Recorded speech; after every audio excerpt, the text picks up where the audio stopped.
Good morning बच्चों। अब तक हमने वर्ग समीकरण की पद्धतियाँ देखी है। वर्ग समीकरण के मूल कैसे ज्ञात करने हैं वो देखा है। मूल दिए हो तो सूत्र पद्धति से वर्ग समीकरण कैसे ज्ञात करना होता है वो भी हमने देखा। अब हम आए हैं लास्ट टॉपिक पर, वर्ग समीकरण का उपयोजन, यानी कि यहाँ पर कुछ आपको शाब्दिक उदाहरण दिए गए हैं। इन उदाहरणों के ज़रिए, इन उदाहरणों को पढ़कर आपको वर्ग समीकरण तैयार करना है और फिर आपको उसका मूल ज्ञात करना है, हल ज्ञात करना है। यहाँ पर प्रश्न संग्रह 2.6 का पहला गणित हम देख रहे हैं। प्रगति की 2 वर्ष पूर्व और 3 वर्ष के बाद की आयु का गुणनफल 84 है, तो उसकी वर्तमान आयु कितनी होगी। अब प्रगति के 2 वर्ष पूर्व और 3 वर्ष के बाद की आयु का गुणनफल दिया हुआ है। अब 2 वर्ष पूर्व और 3 वर्ष के बाद, इसका क्या मतलब है। समझो अगर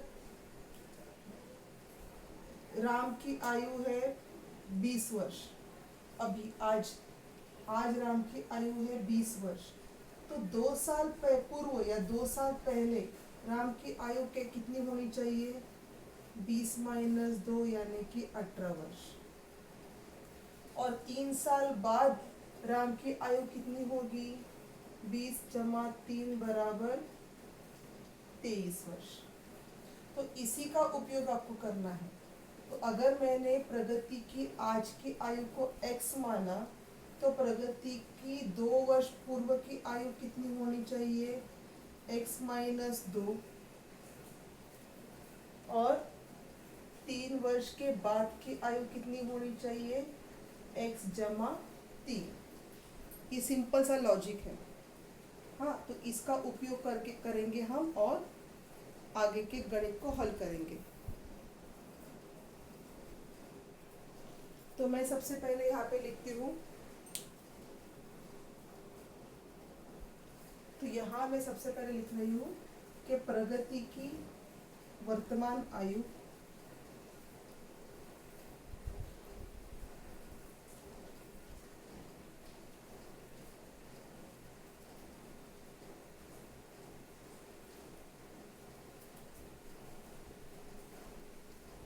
को हम मानते हैं x। ठीक है, माना कि प्रगति की वर्तमान आयु क्या है, x है। तो अगर वर्तमान आयु x है तो 2 वर्ष पूर्व की आयु कितनी होगी,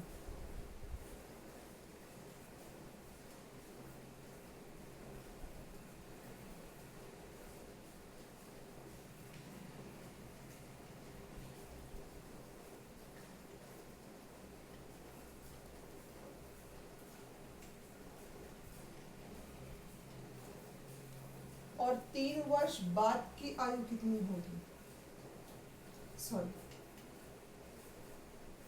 2 वर्ष पूर्व मतलब माइनस करना है, 3 वर्ष बाद की आयु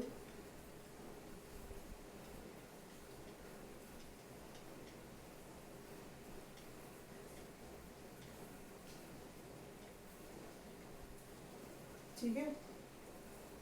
इस प्रकार से आपने सबसे पहले दी गई बातों से एक ढांचा बना के लेना है। अब आगे आपको क्या बताया गया है कि 2 वर्ष की आयु और 3 वर्ष की आयु, इन दोनों का अगर गुणनफल निकाला तो वो आता है 84, यानी कि x माइनस 2 ये आयु गुना x जमा 3 ये आयु, पहले की और बाद की आयु का गुणनफल कितना है, 84। तो आपको x का मूल्य ज्ञात करना है, जो कि आपका यहाँ पर वर्तमान आयु है। तो आपने ये सब सीखा हुआ है। तो कोष्टकों को किस प्रकार से हम गुना करते हैं, तो पहले x से पूरे कोष्टक को गुना करो, फिर माइनस 2 से पूरे कोष्टक को गुना करो। इसलिए x जमा 3 सही है, माइनस 2 x जमा 3, चिन्ह बदलने नहीं है, अपने आप से करो गुना, x गुना x, x का वर्ग फिर x गुना 3 3x minus 2x minus plus minus 3 दूनी 6। इसको ध्यान रखना है, माइनस प्लस माइनस।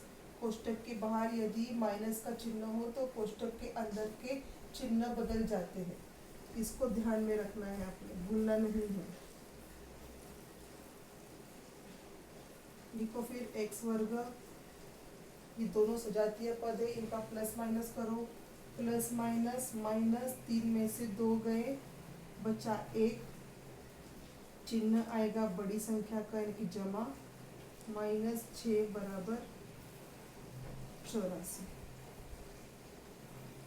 ठीक है, अभी 84 यहाँ लेकर आओ ताकि हमको वर्ग समीकरण मिले। माइनस 84 हो गए, कितना आता है दोनों का उत्तर? 90 माइनस 90। डायरेक्ट लिख दो, जगह कम है हमारे पास। ठीक है, 84 यहाँ चलेगी, चलिए यहाँ लिख देती हूँ ताकि आपको कंफ्यूजन ना हो।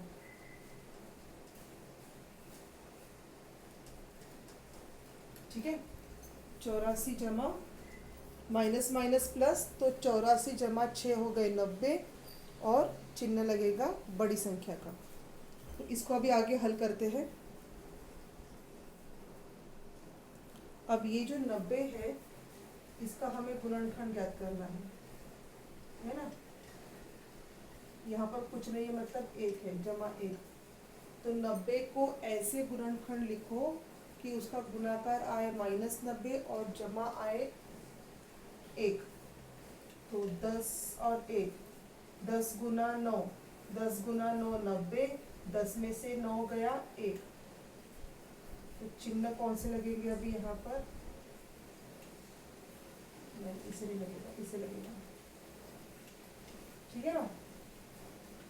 10 को क्यों प्लस चिन्ह आया? क्योंकि हमारे जमा जो है उसका चिन्ह प्लस है, इसलिए।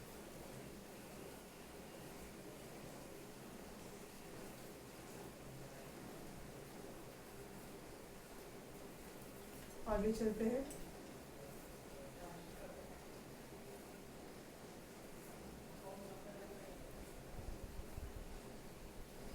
x वर्ग plus 10x minus 9x minus 90 बराबर 0। इनका और इनका कॉमन निकालो। x जमा 10 माइनस पहले निकालो बाहर, फिर 9 कॉमन निकालो।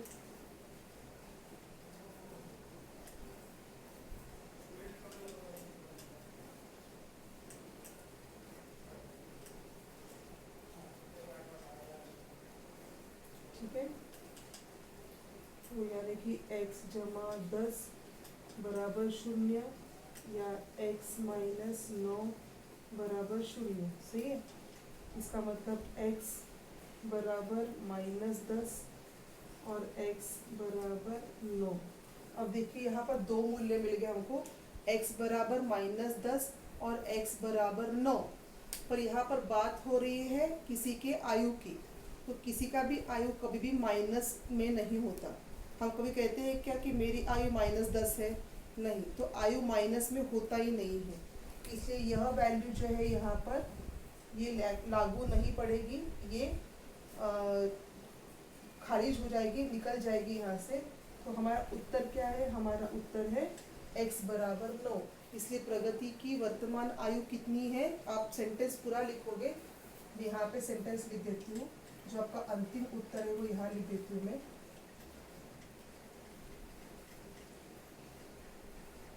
स्टेटमेंट दिखना जरूरी है। वर्तमान आयु कितनी है? 9 वर्ष। समझा? तो इस प्रकार से आपको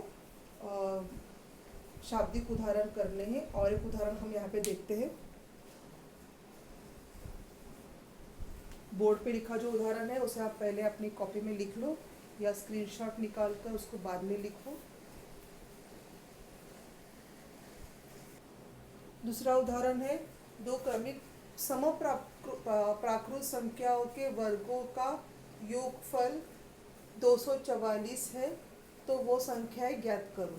अब दो क्रमिक समप्राकृत संख्या मतलब क्या, दो क्रमिक संख्या मतलब क्या, पहले क्रमिक संख्या समझ लो। जैसे भी ये है, ये क्रमिक संख्या है, एक के बाद एक आने वाली संख्याएं हैं, ठीक है।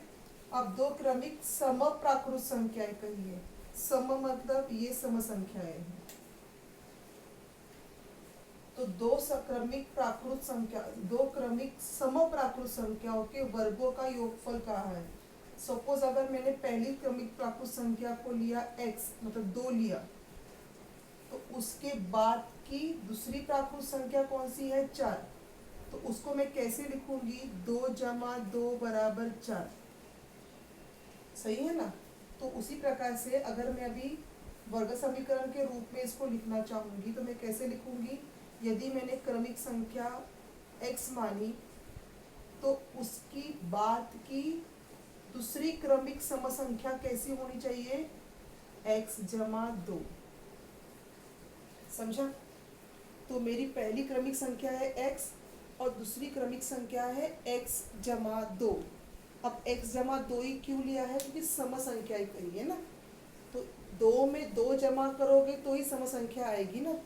तो x में 2 जमा करोगे तो समसंख्या आएगी, तो x जमा 2।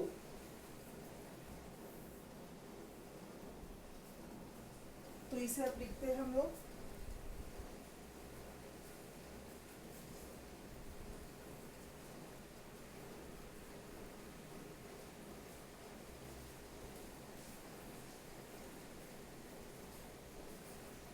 पहली क्रमिक प्राकृत संख्या अगर मैंने मानी है x,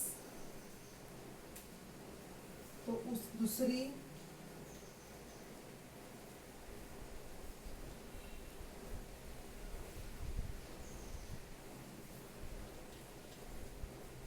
समप्राकृत संख्या, तो दूसरी क्रमिक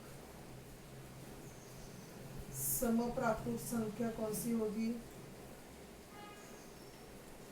x जमा 2।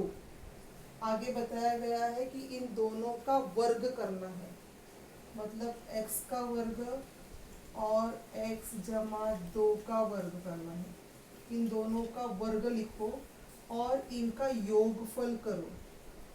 देखो एक एक स्टेप बाय स्टेप लिखो तो आसान रहेगा, डायरेक्ट जंप करोगे तो कुछ नहीं आएगा।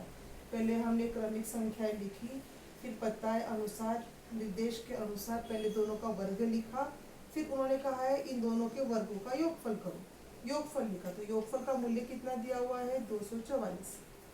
अब हमें x का मूल्य ज्ञात करना है। करो, x वर्ग जमा, इसको पहले हल करो। कैसे हल करोगे, ये कुछ ऐसा है, x जमा y का वर्ग बराबर, याद आ रहा है, x वर्ग जमा 2xy जमा y का वर्ग। आपको सूत्र याद हो तो 8वीं कक्षा में आपने पढ़ा हुआ है। तो करो आगे, इसको कैसे लिखेंगे हम लोग, x का वर्ग जमा 2 दूनी 4, 4x जमा 2 का वर्ग होता है 4 बराबर 244, ठीक है। ये मैंने डायरेक्ट लिखा है, आप इसको ठीक तरीके से अपने तरीके से सोच समझ के हल करो। x वर्ग हो गया 2x का वर्ग जमा 4x जमा 4 बराबर 244। ये 244 यहाँ पे लेकर आ जाओ, माइनस हो जाएंगे। तो 2x का वर्ग जमा 4x जमा 4 माइनस 244 बराबर 0, बराबर 2x का वर्ग जमा 4x, 4 माइनस हो गए, कितने हो गए, माइनस 240 बराबर 0। ये आ गया आपका वर्ग समीकरण। अब यहाँ पे 2 है, यहाँ पे 4 है, यहाँ पे 240 है, दोनों को, तीनों को भी 2 से भाग जा सकता है, इसे संक्षिप्त रूप दे दो, एक्स वर्ग जमा 2x, 2 एकम 2, 2 दूनी 4, इसको भाग लगाओ, 12 दूनी 120 गुना 12 दूनी 24 और ये शून्य मतलब 120 बराबर शून्य। अब ये बन गया हमारा सिंपल साधा वर्ग समीकरण। अब इस वर्ग समीकरण के गुणनखंड ज्ञात करो और x का मूल्य भी ज्ञात करो। इसको हटा देती हूँ मैं यहाँ से। तो -120 है, इसके गुणनखंड ज्ञात करो, जमा आना चाहिए 2। क्या आएगा बताओ मुझे? 12 गुना 10, 12 गुना 10 होते हैं 120, 12 में से 10 गए, बच गए 2, तो यहाँ पे लिख दो माइनस और यहाँ लिख दो प्लस। क्यों? क्योंकि हमको यहाँ पर प्लस चाहिए, बड़ी संख्या का चिन्ह चाहिए, इसलिए यहाँ पे आएगा प्लस। करो, एक्स वर्ग जमा 12x माइनस 10x माइनस 120 बराबर 0। x को कॉमन निकालो, यहाँ से -10 कॉमन निकलेगा,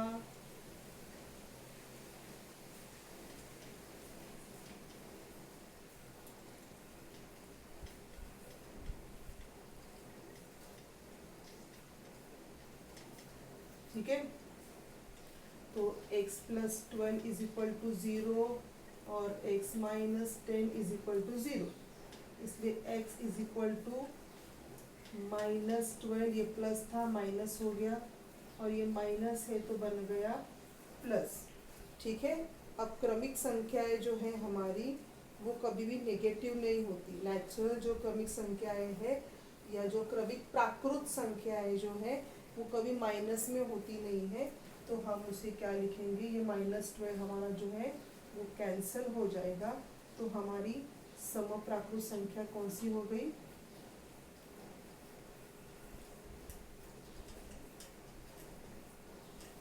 एक है 10 और दूसरी होगी उसकी क्रमिक 12। 10 में जो 2 जमा करोगे ना तो एक हो गई 10 और दूसरी हो गई 12। गणित को ठीक से समझ लो, देख लो, किस प्रकार से गुणनखंड ज्ञात करना होता है उसे अभी सीख लो। हम पिछले बहुत सारे क्लास में से गुणनखंड ज्ञात करना सीख रहे हैं, तो आपको गुणनखंड ज्ञात करना भी आना चाहिए। इसे समझो, बहुत सारी प्रैक्टिस करो। अगले क्लास में हम बाकी के बचे हुए जो उदाहरण हैं उन्हें पूरा करने की कोशिश करेंगे। और इसके बाद का जो पार्ट है वो बहुत ही इंटरेस्टिंग है, अंक गणितीय श्रृंखला। हम जल्द ही उस पार्ट की तरफ बढ़ने वाले हैं। उससे पहले आप ये जो दूसरा पार्ट है आपका वर्ग समीकरण, उसे तुरंत फटाफट फिनिश कर लो। सारा जो भी आपको प्रैक्टिस करनी है वो सारी प्रैक्टिसेस कर लो, ताकि हम अपने नए पार्ट की तरफ बढ़ सकें। धन्यवाद।